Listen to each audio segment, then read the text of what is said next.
அதுக்கப்புறம் உங்கள் சத்யராஜ்ன்ற அளவுக்கு அதகலம் பண்ணி ஜெயிச்சதெல்லாம் பெரிய கதை. சும்மா 4 சீன் தான். அப்போ சுலக்ஷனாவை சத்யராஜ் கல்யாணம் பண்ணிக்குவார். அப்போ அவங்களுக்கு சுலக்ஷனாவுக்கு வருத்தம் இருக்கும். என்ன அப்படின்னு இருக்கும்போது என்னென்ன ரஜினி கேட்பாரு, நான் உன்னையே தான்டா விரும்பினேன், நீ என்னடானாக்கா அவளை விரும்பிட்டு இருந்த, அதனால தான் நான் ரொம்ப நொந்து போயிட்டேன் அப்படின்னு சொன்னேன்.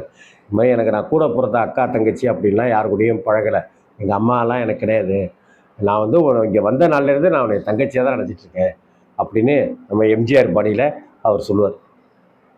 அதுக்கப்புறம் அவங்க சுலக்ஷனாவும் மனசை மாற்றிக்கிட்டு சத்யராஜை கல்யாணம் பண்ணிக்குவாங்க. சத்யராஜுக்கும் சுலக்ஷனாவுக்கும் கல்யாணம் ஆகி அவங்க வாழ்ந்துட்டுருப்பாங்க. இந்த கட்டத்தில் தான் இவங்களை வந்து எப்படியாவது நம்ம இது பண்ணி கல்யாணம் பண்ணி வச்சிடணும் அப்படின்னு சொல்லிட்டு கடத்திட்டு போயிடுவாங்க மாதவியை ஸ்ரீகாந்த் ஆளுக்கு. இவர் போய் ஃபைட்லாம் பண்ணி காப்பாற்றி ரஜினி கூப்பிட்டு வருவார். இந்த விஷயம் வினி சக்கரவர்த்திக்கு தெரிய, என் பொண்ணு வந்து உன் தம்பியை கல்யாணம் பண்ணிக்கிறதுக்கு விரும்பலைனாக்கா அப்புறம் என்ன விடு பார்ட்னர் அப்படி இப்படின்னு நான் சொல்ல, அதே எப்படி விட முடியும் அப்படி இப்படின்னு சொல்லி திரும்பவும் கடத்துவாங்க. கடத்தியிருப்பாங்க, கூட்டிகிட்டு போவாங்க. அந்த தகவல் ரஜினிக்கு தெரியும். உடனே போய் காப்பாற்றி சண்டையெல்லாம் போட்டு முடிப்பாங்க. அதுக்கப்புறம் அடுத்த சீன் பார்த்தா திரும்ப கடத்திடுவாங்க, திரும்ப ரஜினி போய் காப்பாற்று. இப்படி இருக்கு.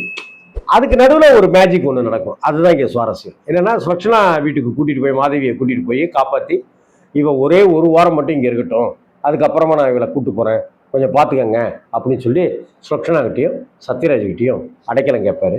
தாராளமாக இங்கே இருக்கட்டும் அப்படின்னு சொல்லுவாங்க. ஆனால் ரஜினி போன அடுத்த கையோடைய அந்த வில்லன் ஆட்கள்லாம் வருவாங்க. பார்த்தா சத்யராஜும் வில்லனோட ஆளுங்க தான் அப்படின்னு இருக்கும். சரியா போச்சு போங்கடா அப்படின்னு இருந்தால் அந்த இடத்துல மாதவியை கடத்திட்டு போன உடனே சுலக்ஷனா வந்து இந்த விஷயத்தெல்லாம் சொல்ல, எங்கள் வீட்டுக்காரரும் அவங்க ஆளுங்க தாங்க கூட்டிகிட்டு போயிட்டாங்க அப்படின்னு சொல்ல, இதுக்கப்புறம் திரும்ப குதிரையிடு, பறந்து போ, பறந்து தேடி போய் சண்டையை போடு, அடிச்சு துவம்சமாக்கு அப்படின்னு சொல்லிட்டு ஒரு வழியாக அவர் கூட்டிகிட்டு வந்து நிற்க, அதுக்கப்புறம் ஊர்லேருந்து அப்பாவும் வந்துட, தன்னுடைய பையன்தான் இவன் அப்படின்னு சொல்ல, செந்தாமரை, சுலக்ஷனா, சத்யராஜ் திருந்தி, அதுக்கப்புறம் இவர் வினி சக்கரவர்த்தி மனசு மாறி, அதுக்கப்புறம் விஎஸ் ராகவன் தன்னுடைய பையனை நல்லபடியாக ஏற்றுக்கிட்டு அப்படின்னு ரஜினியோட லவ், மாதவியோட லவ் எல்லாம் நிறைவேறி அங்கே திருமணம் நடக்கிற போது பிடிச்சிடும். இதுதான் இந்த தம்பிக்கு எந்த ஊர் அப்படிங்கிற திரைப்படம். இந்த படத்தில் முதல் விஷயம் என்ன அப்படின்னு சொன்னாக்க, ரஜினியினுடைய காஸ்டியூம் சினிமாத்தனம்லாம் இல்லாமல் ரொம்ப இயல்பான காஸ்டியூம். ஷர்ட்டு அப்படி போடுறது, டிஷர்ட்டாக இருக்கட்டும், எல்லாமே ரொம்ப அமர்க்கலமாக இருக்கும். அதே போல் அந்த காதலின் தீபம் ஒன்று, அந்த பாட்டு தான் படத்துக்கு வந்து தூக்கிட்டு கொண்டு போயிடுச்சு, எங்கேயோ கொண்டு போயிடுச்சு. அந்த பாட்டுக்கு வந்து இளையராஜா வயிற்றில் அப்பண்டிசைடிஸ் மாதிரி ஏதோ ஒரு பிரச்சனையில் வந்து ஆஸ்பத்திரியில் சிகிச்சையில் இருக்கிற அந்த சமயம், அப்போ பஞ்சு அருணாச்சலமும் டைரக்டரும் வந்து அங்கே வந்து பார்க்குறாங்க. பார்த்து நலம் விசாரிக்கிறாங்க. அப்புறம் எல்லா வேலையும் முடிஞ்சிருச்சா, தம்பிக்கு அந்த ஒரு படத்தினுடைய எல்லா வேலையும் முடிஞ்சிருச்சா அப்படின்னு கேட்குறாங்க.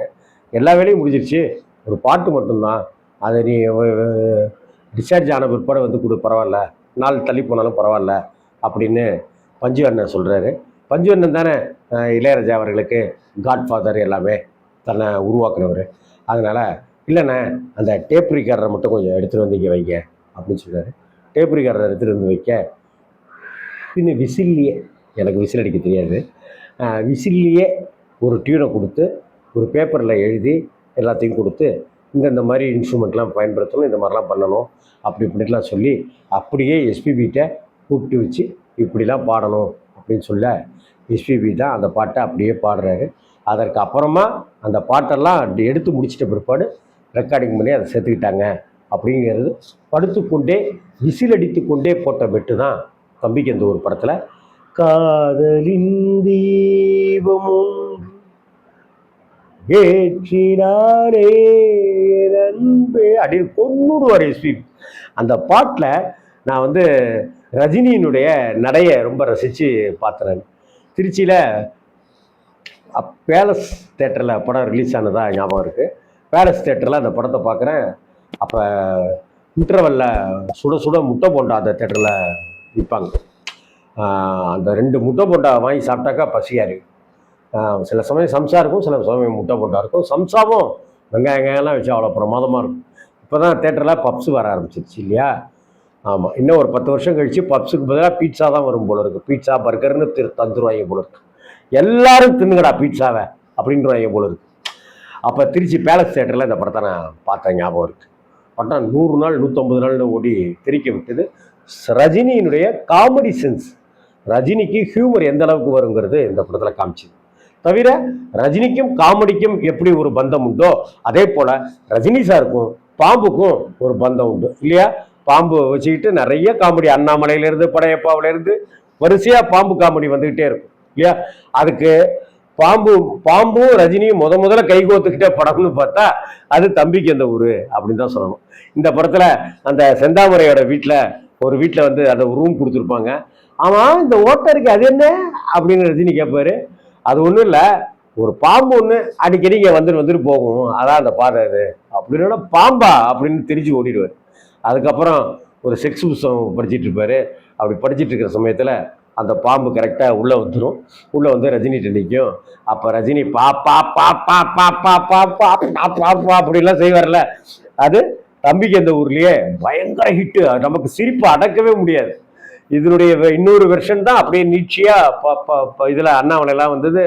அப்படியே ரஜினி பா பா பா பா பாம்பா பாம்பு அப்படின்னு, இதுலேயே கடைசியாக பாப்பா பாப்பாப்பான்னு சொல்லிட்டு அந்த பாம்பு போன பிற்பாடு பாம்பு அப்படின்னு சொல்லிட்டு மயங்கி விழுவார். இது மாதிரி ரஜினியுடைய ஹியூமர் சென்ஸு, காமெடி வித்தைகள், ரஜினிக்கு எவ்வளவு காமெடி ரொம்ப பிரமாதமாக வருங்கிறது ரொம்ப நல்லா இருக்கும். ஓ இப்படி ஒன்று இருக்கோ, இந்த டயலாக் இருக்குல்ல, இப்படி ஒன்று இருக்கோ அப்படின்னு இதை படத்தில் ஒரு 20 இடத்துலையாவது ரஜினி சொல்லுவார். ஓ இப்படி ஒன்று இருக்கோ, இப்படி ஒன்று இருக்கோ அப்படின்னு சொல்லுவார். அதே போல் 16 வயது நிலையில் சொன்ன இது எப்படி இருக்கு அப்படிங்கிறதையும் ஒரு இடத்துல சொல்லுவார். ஆனால் மற்றபடி எல்லா இடங்கள்லையும் இப்படி ஒன்று இருக்கோ, இப்படி ஒன்று இருக்கோ அப்படின்னாரு. அது ரொம்ப அழகாக அவர் சொல்கிற விதம் ரொம்ப அப்பாவித்தனமாக ஆச்சரியம் கலந்த விஷயமா இருக்கும்.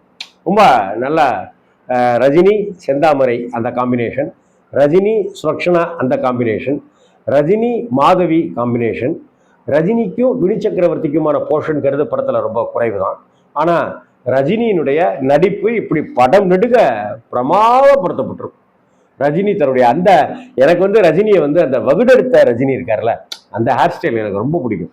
அப்படி தூக்கிட்டு சிரிப்பிட்டு வர்றது ரொம்ப அழகாக இருக்கும்ல அது. அந்த மாதிரி ரஜினி அந்த ரஜினி வந்து பார்க்கறதுங்கிறதே ரொம்ப சந்தோஷம் தான், நமக்கு ஒரு எனர்ஜி தான் அது. அந்த வகையில் 1984 வருஷத்தில் இசைஞானி இளையராஜாவோட இசையில் ராஜசேகர் டைரக்ஷனில் வந்த தம்பிக்கு எந்த ஊரு அப்படிங்கிற படம் தெரிக்க விடுகிற வெற்றியை கொடுத்துச்சு. நம்மளால் மறக்க முடியாத படம். 84னா 94, 2004, 2014, 2024 படம் வெளியாகி 40 வருடங்கள் ஆனாலும் கூட தம்பிக்கு எந்த ஊர் படத்தையும் மறக்க முடியாது, காதலின் தீபம் ஒன்றையும் மறக்க முடியாது, அந்த பாம்பையும் ரஜினியையும் மறக்கவே முடியாது. தம்பிக்கு எந்த ஊர் வெற்றி படம் தந்த அத்தனை பேருக்கும் ஒரு சல்யூட். சூப்பர் ஸ்டார் ரஜினிகாந்துக்கு கூடுதலாக ஒரு சல்யூட். வணக்கம்.